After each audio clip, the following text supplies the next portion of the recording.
আসসালামু আলাইকুম। আপনারা সবাই কেমন আছেন? আশা করি আপনারা সবাই ভালো আছেন।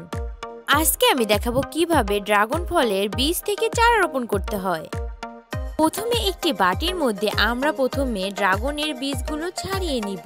প্রথমে একটি বক্স নিব। বক্সের মধ্যে একটি টিস্যু পেপার ভালোভাবে বিছিয়ে নিব।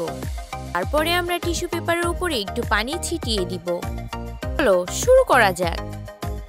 ড্রাগন ফলের বীজগুলো একটি একটি করে টিস্যু পেপারের উপর ভালোভাবে ছড়িয়ে দিতে হবে।